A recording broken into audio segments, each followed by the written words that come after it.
मला मॅजिकवर माझा विश्वास आहे. आपल्या बरोबर नेहमी होत असतं ते युनिव्हर्समध्ये जे असतं ते. अनफॉर्च्युनेटली तसं प्रेम मी आतापर्यंत एक्सपिरियन्स नाही केलं. अनकंडिशनल नसलं तर ती अटॅचमेंट होते, ते प्रेम नाही होत.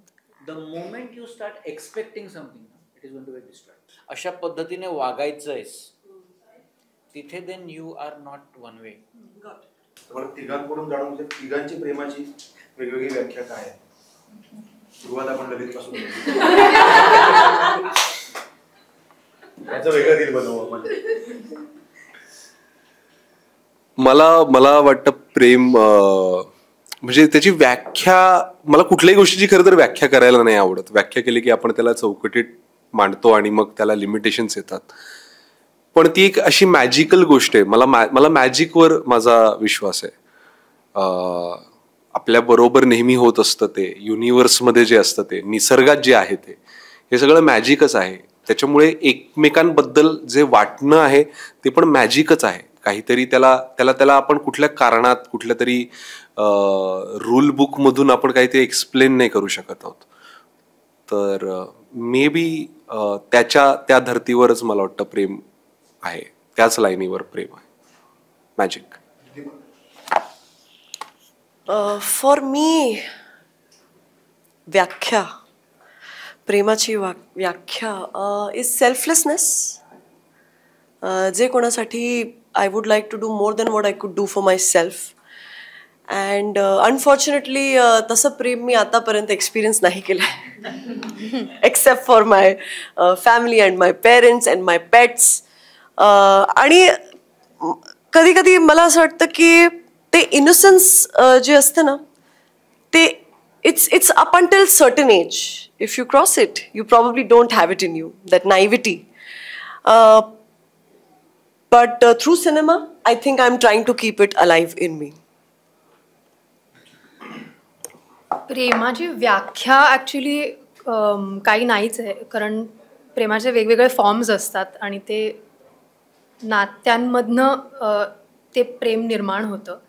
पण मला प्रेमाबद्दल एकच वाटतं की ते ललित जे म्हणाला की त्याला कुठल्याही चौकटीत बसवण्याचा आपण प्रयत्न करू नये. तर तसं मला वाटतं की प्रेम हे अनकंडिशनल असावं.